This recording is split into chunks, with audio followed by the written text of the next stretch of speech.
Okay, so in this video I'm just going to follow on with the Muse tutorial and show you how I would prep these landers to actually be ready for usage online. The first thing I'm going to do is rename them. So I'm going to call these LP1, LP2, LP3, LP4, for example. If you're using lots of landers and you kind of don't want it to be easy for people to find these, one thing I tend to do is things like LP4A7, oh, that wasn't what I meant to do.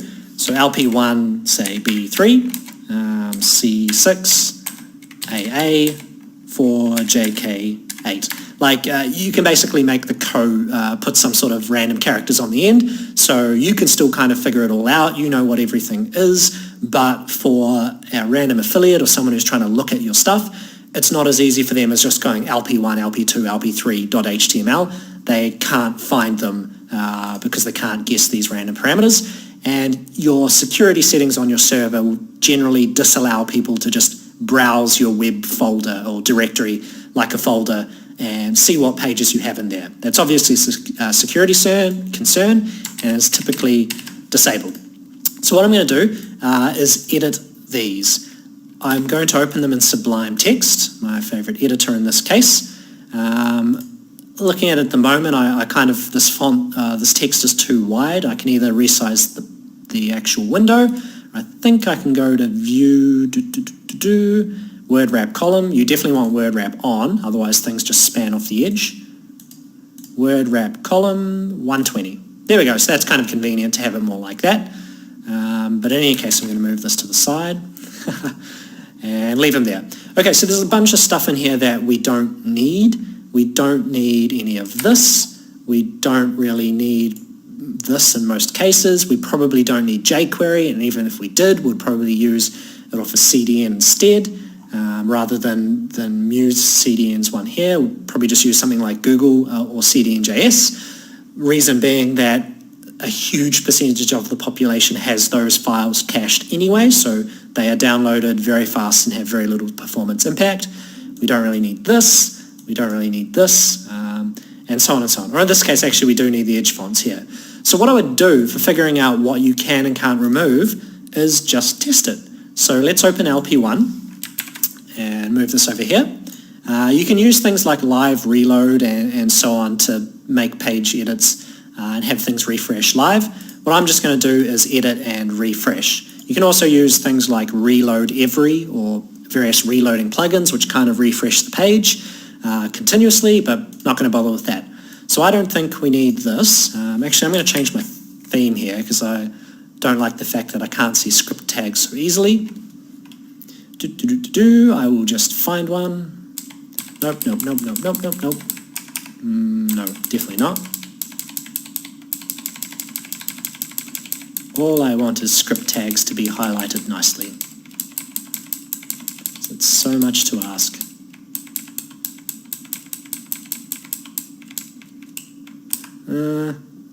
I guess that's maybe okay. I'm going to skip through this until I find one. Okay, so I found one called Kabota, I think.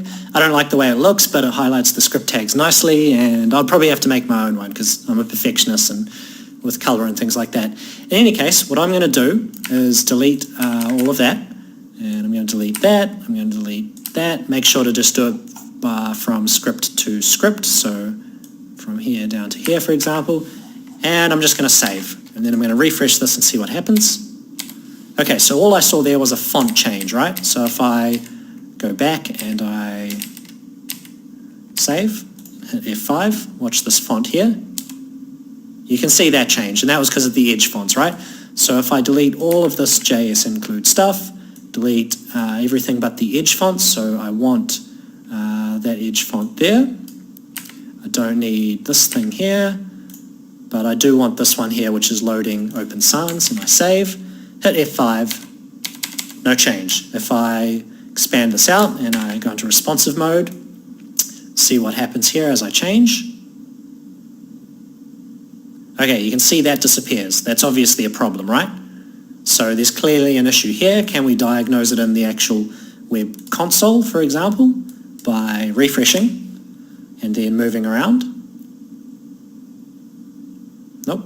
So it seems like there's some sort of interesting behavior going on which is not working because we deleted some JavaScript. So I'm going to go backward. I'm going to save with that in there and refresh. That did not fix it. So I'm going to bring back the next one. It's not that. Bring back all of this and save. And there we go. So there's something in the bottom right that is doing this. So I'm going to get rid of the stuff that I'm quite sure I don't need. I'm going to get rid of this and save. Refresh. JavaScript function, error calling selector, function type error, muse.assets. So something that I've loaded up here was kind of a prerequisite for something down here. What I'm going to do is just kind of remove this jQuery for the moment and see if it was that.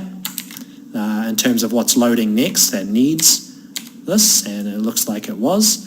This is already broken, so I'm going to go backward, hit F5. So obviously having this here and having whatever it was I removed up here is causing problems. Okay, so this is one of the reasons I don't like Muse's export in the sense that it puts out things that are kind of annoying to remove. I'm going to remove all of this script here, do the bottom stuff first. Usually stuff loading in the head is a bit more important, so we should probably really start with the body. There we go. That broke it. There we go. So what is doing that? That's a very good question. Is it the need for the jQuery here? It is. So we need this jQuery for something which is affecting the way that this page is actually loading. What if we get rid of all of these? Obviously it's got some problems. There we go. So I'd say it's probably one of these scripts here. It's probably this jQuery Muse responsive, right? And if we were to even open that and see what's in there, so I'll open all of these. It's all sort of minified. Here it's so here you can see there's some various CSS selectors and so on. So it's probably the JavaScript here is controlling. Is this wrapping? Hold on one sec. Word wrap. There we go. So this is obviously kind of critical to the responsiveness. So what I'm going to do is I'm going to go from the very bottom up. Go to delete that. Hit F5. There we go. That's gone. Save again. Try again. There we go. So we clearly kind of need this. I'm going to get rid of this polyfill and see what that does. So it doesn't really like that. I'm going to get rid of these Muse utility things. You can see here it's saying that some of the files are missing, right? Which means that they must be being requested somewhere in our actual page, so it knows that they are missing. And you can see that's here, right? It's these. It's clearly saying what the Muse assets are, so I'm going to delete that guy. I don't think we need that, so I'm going to delete that and save, and then hit F5. I don't have that warning anymore, but that's still kind of vanishing.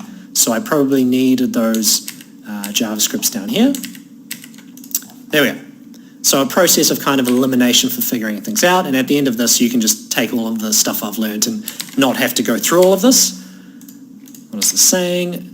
Error calling selection, Muse assets is undefined, so I'm calling Muse assets somewhere, which is probably in here.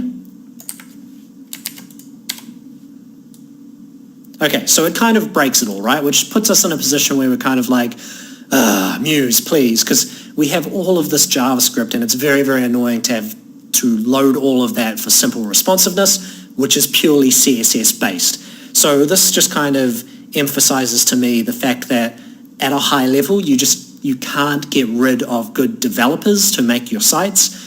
Things like Muse make stuff easy, but to make things easy, they tend to have to do things in a way which are not really the best for performance. If you did have all these JavaScript files loading, you would definitely want to be using a CDN so that they cache. They're very, very small, and that way when they're being served to users somewhere across the other side of the world, they at least load very, very quickly.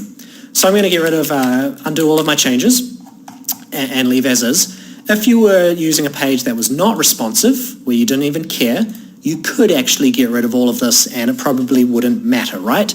Now you get into this issue where you want to remove all of this JavaScript, and there's 1, 2, 3, 4, 5, 6, 7 kind of sections, or 1, 2, 3 at least that you want to remove, and you kind of want to automate that, or at least I would want to automate that.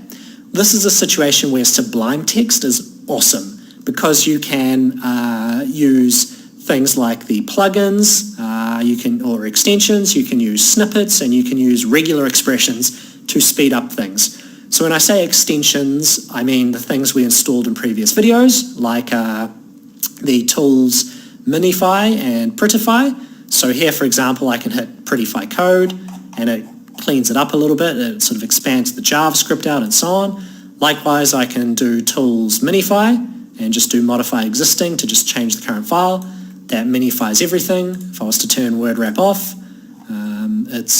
wait, did I turn it on or off? Turn it off, it kind of looks like that, and so on. It's clearly not really minified the JavaScript very well, so if I go backward 2 and now do a minify here, oops. There we go. Wait, what is this doing? Minify existing. I broke it. Anyway, what I would do is get rid of all of these scripts using regular expressions. Now, to use regular expressions, what we want to do is a find and replace in all of these open files. So if I go to find, I can do find in files. And here, if I write, for example, body, and I click find, it's going to show me the results here in all of these files in LP1, LP2, LP3, and so on, right? If I was to do find in files again, and I want to replace, I could replace body with banana everywhere, and then just hit replace. It's going to say, do you want to do this in 28 occurrences on 4 files? Yes. And now you can hopefully see as you move between these that instead of having body, I have banana here in all the locations where body was before. So I just did that across all files. Obviously going to undo, go into each of these files and spam Control Z to undo that. Now this is the point where we can use regular expressions across all of these files. Here, there's a few filters. There's what? Use buffer, show context, whole word, regular expression, and case sensitive. You don't want case sensitive on, but you do want to be able to use regular expressions. I'll let you Google regular expressions if you want to know more about what they are. What I have at the moment is I can provide you with various regular expression examples to do the things that you want to do. So I have one, for example, called find all script tags, which looks like this. Let's say I copy that, and in here I paste that, right? This is going to actually find all sections like this. So if I click find, you can see here how the regular expression is matching these actual, matching these actual text areas, right? So essentially this regular expression is saying, find me all blocks of text where they start with script and end with script and have any amount of stuff between them. What I want to do is find all of these and replace them with nothing. Replace, replace, and there we go. And now if we look across all of the files with Control Tab, you can see all of the script codes are gone, right? Which is perfect. We basically clean shop very, very quickly. I have another few ones, for example, like find title tags. For that you can use this. I think I need, where is the highlighting? Usually it would actually highlight the results here, but I think I'm on the find and files thing, so it's not doing that. Maybe if I just go to find, there, I can see it highlighting things, right? And I can see how this regular expression is kind of working. So if I want to do this across files, note that I have home and home copy and so on as the actual titles here.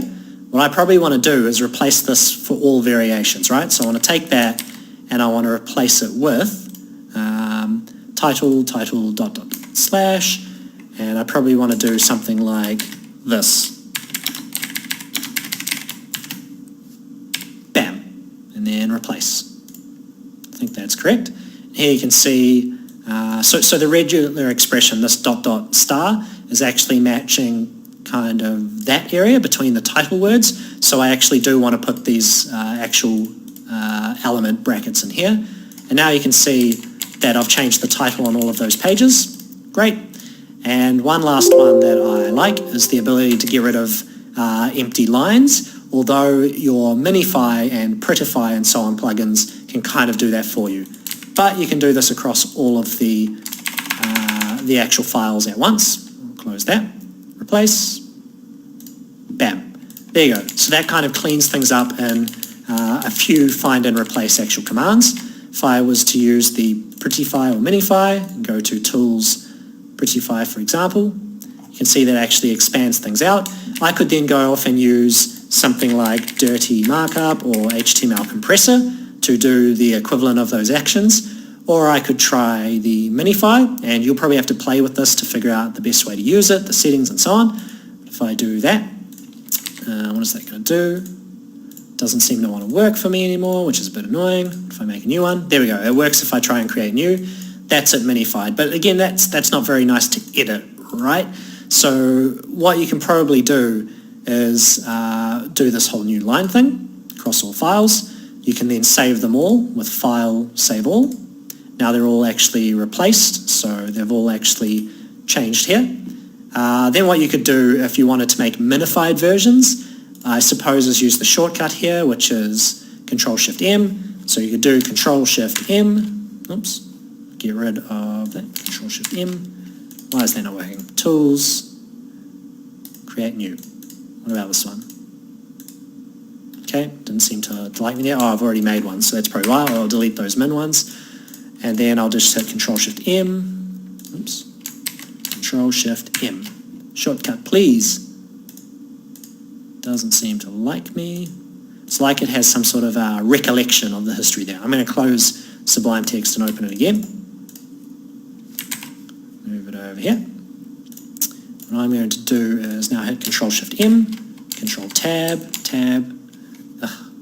Control-Shift-M, Control-Shift-M, and Control-Shift-M. And then that's all of them. So it's now made these minified files. If you want to, for example, use minified only ones on your website, and you want to make variations of them, so that would kind of make sense. You have the one that you're editing and you have the minified output. If you're using something like Cloudflare, you can kind of get this HTML minified on the fly by the CDN, though that's not that common, and it can have disadvantages and so on. In any case, I'm going to close all of these. And there was one other thing I wanted to show you, and that was snippets. Snippets are very useful for reused code. So let's say I open this. Down here, for example, perhaps I often put my Facebook pixel, right, on my page or on all of my actual sites, which is kind of useful to do that. And I want to put that on all pages by default. There's a few ways you can do this. In Nginx, you can use server-side includes, which kind of do this, or you can kind of design systems to manually inject it. You can also do it with Sublime Text. So in Nginx, you can look up SSI or server-side includes. You can kind of put codes like, just give you an example, like Facebook pixel code or something like that, and then Nginx would automatically replace that with some sort of code when it delivers the file. I wouldn't recommend doing that at the moment because honestly it's kind of easier to keep everything on your computer side rather than having so much server side. What you can use is something called snippets. So if you go to Tools and then Snippets, it's got some examples here. What I want to do is create a new snippet. Maybe I can write that here. Create new, nope, Tools, how do I make a new snippet? Macros, no. Open these snippets. Example, wait, what'd that do? No, I want to make a new snippet. How do I do that? It's a very good question. Okay, so I found it. It was kind of obvious. Tools, Developer, New Snippet. So when I open that, it's going to open this example page here with kind of the example way of doing this. This here, this line, this is the actual content of your snippet, right? So if I wanted to insert some sort of JavaScript code, I'm only going to modify this line here. Don't modify line 4 and 2, or at least those content. Let's get a random actual code. Okay, that's annoying to look at. let's look at the source of one of these pages. Nope, not that one, I just looked at it. Let's look at the source of this page. Let's say we want to insert, this page HTML code here in a lot of pages for whatever reason, right? And then all we have to do is copy it, and we're going to put it in here. I'm going to clean it up a little bit. Perfect. Now what I can do is save that. It's going into the users folder automatically. Not sure where the best place to actually put this is. Where are snippets? I'll go back to Sublime Text, packages, local, installed. I should probably just save it where it actually wanted me to save it. So I'm going to call it snippet random thing. There we go. Now if I go in here, say I want to put this here, I can go bring up the command palette, Control-Shift-P, write snippet, and you can see here the random thing is right there. If I click that, bam, it puts all of that in. So that's really, really cool. But what's even cooler is the fact that you can put triggers. So here's a tab trigger and here's a scope. You can ignore that. I want to use a tab trigger. So I'm going to remove these comment delimiters there, and I'm going to call this tab trigger hello. That's fine. I'm going to save that. Now down here, if I write hello and then I tap tab, it replaces all of that. Hello S, nothing. Hell, nothing. L0, nothing. Hello, tab. So that tab trigger is really, really cool. There's a number of ways to actually use that. For example, you could have FF, for example, meaning funnel flux. Maybe that's your funnel flux install, and all the call to action URLs have a base format with a number after them, or something like that. Or using a tracking system that has just one single URL it uses. What you could do is replace this with http://myurl.com/ff/something/blah, and save. And now, say you have a call to action, say it's this here, which will turn into an actual link. If I wanted to put that URL in here, I can actually write ff tab to put all of that in, and then I edit it. So it makes it very easy to use URLs that are kind of universal and have them connected to a very, very simple trigger that you can convert. On that note, we have this call to action here, right? And I kind of said I was going to do something with that later, and I just made it text for the moment for various reasons. I'm going to save this and refresh. I've obviously inserted all of this junk, haven't I? I'll get rid of that actually for now. You can find this call to action again. So an A element is an actual link. I'm going to just give this a hash for nothing, refresh, and you can see there. And you can see now that it's a link, it's using this default styling, which is kind of ugly, right? This element here, I want to style in a specific way using CSS. I'm going to add a class to it, and I'm going to call this CTA or whatever, okay? I'm going to save. What I'm going to do is open that actual CSS now.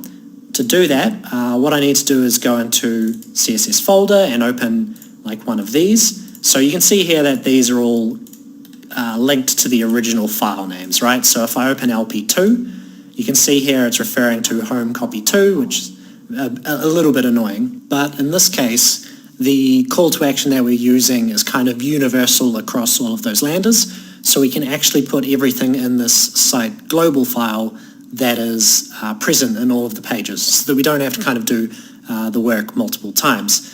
So for this actual call to action button here, what I essentially want to do is style it myself. There's a few ways to do this. Let's open the site global CSS here. So what I want to do is basically add a class. I could use an ID, but I prefer to use a class in order to style this. So if I go to LP1 and I find this call to action, I've given it the class CTA. So I'm just going to go to the bottom of this file.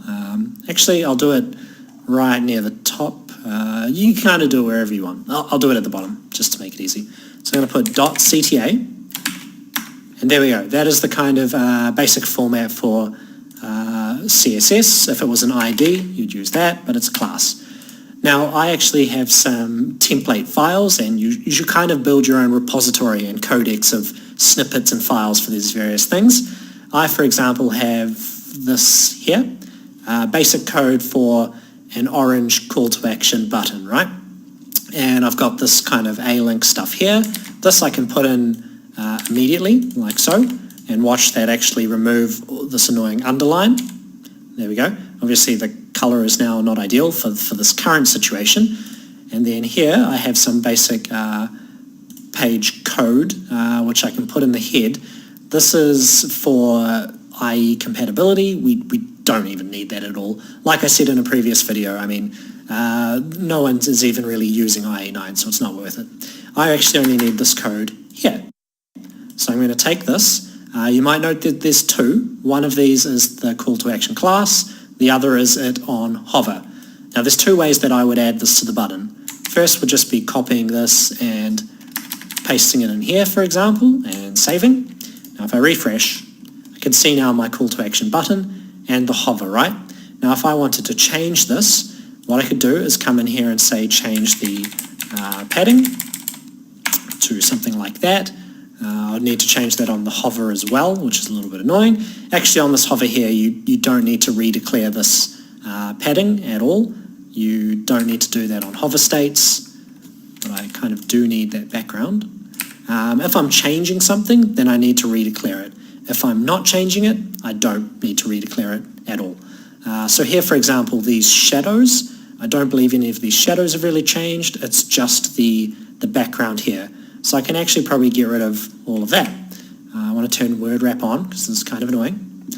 And as you can see, this is kind of long. This is something where I might actually want to select all of this and try like a prettify or something. That's a lot nicer to work with. It clearly worked on the selection as well. Okay, so in this case, for the hover, I want to change the background colors, but I don't need to change the shadow, I don't need to change the border radius. That one I will keep. There we go. Now you need to make sure there's a semicolon ending them. Now I'm going to save and then refresh. And now you can see the padding has changed. Again, I don't need to redeclare it in here. And we've got this kind of hover state. Which one is actually setting it is not specifically clear. I've got a background, kind of like a fallback, a background in base 64 code, and then I have Moz linear gradient for Firefox, WebKit for WebKit browsers, and so on, Opera and that. These are all, it's just kind of like comprehensive coverage for compatibility reasons. If I inspect this element, and I'll just pop this out over here. If I inspect this, I can see the actual classes here. We can see for CTA it's using the padding, and none of these are being used. It is actually using these box shadows here, and what is it using? It's using this background property here. I believe, no it's not. Which one is it actually using? If I unselect this, then see if I unselect this, it falls back to that. If I unselect that, then it falls back to another one, and so on and so on and so on. So it's using whatever it is that it's using. Now, I'll get rid of that. If I wanted to change this, I could edit things in here and save and refresh, and that's kind of annoying. If I have the CSS saved locally, it's much easier to just use my web developer tools. So for that, I'm going to inspect this, and I can see here these classes, right? I can just click on Site Global to open it. Here it is. Now what I can do is I can change it directly in here. So I can put different paddings in here. It'll make it change on the fly. I might want to change the specific font for this actual call to action, so I can just put font size, and you can use autocomplete. So if I write font -s, and it's on, I can just press up and down to actually go through these, and I might want to do 24 pixels. There we go. You can see it obviously breaks it. And so on. If I go back to the inspector, I can see this font size in here. I can tick and untick it to toggle it on and off. If I actually modify it in here, I can just use the up and down keys to change things. I can use Shift to do it in bigger jumps. I can use Alt to do smaller jumps. and so on. So I just want to go say 22 pixel. If I change that here and then I click back on here, you can see here it's changed as well. So if I want to change things here, the easiest way is probably to inspect, and you can change these elements just by clicking on them, right? And you have these hover states telling you which one you're looking at. I tend to find it easier to just inspect directly, to flick to it, so I don't have to waste much time thinking. But say I want to change this headline. You can see here this is just a P element inside this one here. Muse has this thing where it just kind of makes lots of divs and gives them these unique IDs, whereas usually if this was a headline you'd use something like H1 or H2 actual element tags. In any case, if I click on that, I want to change the color to say a yellow, and say I want to change this, and I want to change the font size to 16, and I want to change this, and I want to, what do I want to do? Maybe I want to give it a border. No, that's doing it to something else. You can see here this is doing it to all of these elements. That's kind of like a global style. I did not want that. I wanted this here. So if I click on this, it brings this style up here. If I click on something inside, it still shows me the inherited styles from parents here. So maybe I can make that smaller, I can make the weight higher, so say 700 to make it bold. I can change the font family if I want. I can do almost anything. For the call to action, let's say I want to, having all these gradient things here can be a little bit annoying. Let's say I want to add a margin. I can just click in here, hitting enter goes through all of these. If I go to the bottom and then hit enter, I can write a new one, and I can say do 10 px, 0 px. So this is vertical and horizontal, or you can do top, left, right, bottom, or whatever. I can never remember which the order they go in. If I keep raising this, it's doing nothing. If I raise this, it's doing the left and right. So for this specific element, the margins are set in a way that I won't even try and begin to explain. The paddings are kind of a bit more understandable. Here, for example, that's clearly the padding around the text. What do I want to do? Go here. For this, for example, actually no, let's change this yellow block. And say this yellow block here, I want to change it to be just completely white. And I want to change its size somehow. And increase its margin or decrease it. You can make it negative. And then I want to change its width. There we go. So I've made all of these changes, right? Some of them are in some files, some of them are in others. So some are in site global, some are in index.css. If I was to now just refresh this page, all of that would be lost. But if I click on site global, go down and see these changes I've made, if I hit Control S within here, first note this little star here, which is kind of the universal symbol for changes that have been unsaved. If I click save, now that's done. If I go to index, I guess I haven't really changed much in there, although I thought I changed this. Maybe I have. I'll hit Control S anyway. Now if I refresh, you can see many of those changes actually were propagated. I think if I go down here, I can't even remember what I changed anymore. If I say, so some of those were clearly in index and got lost.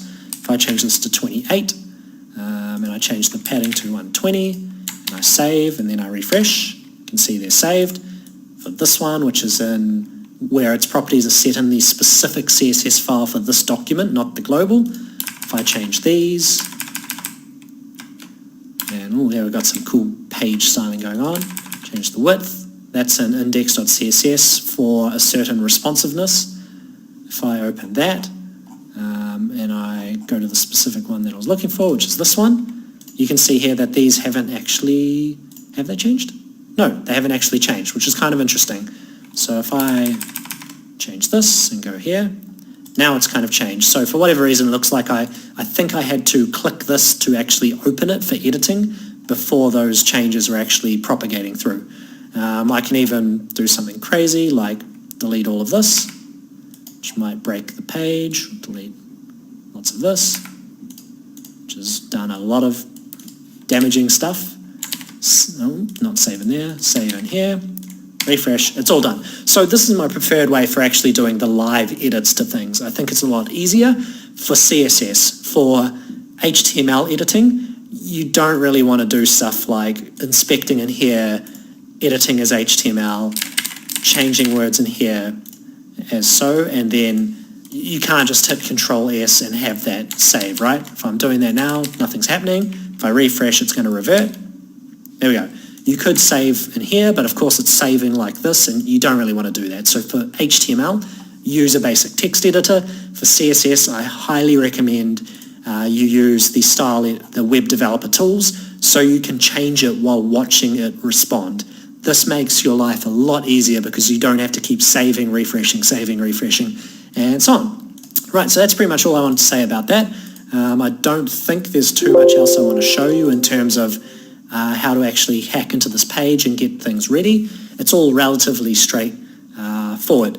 In terms of minification and so on, you can either use an actual tool like this to actually do that, or you could use HTML compressor to do something actually similar. I'll do that right now.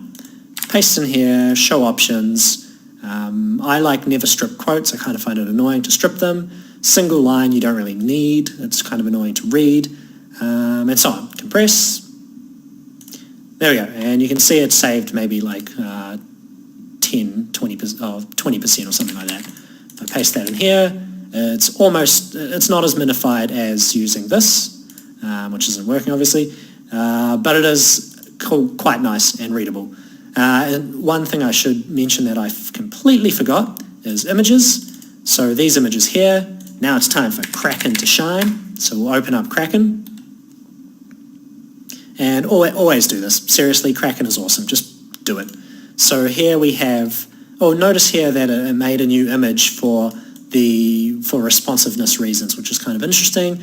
I don't like that. I don't really like using different images for different page sizes. I kind of find it annoying, but it is one way to reduce the file, the actual weight of your page, because on a mobile device, you probably don't need a background that's like 2,000 pixels wide by 1,000, right?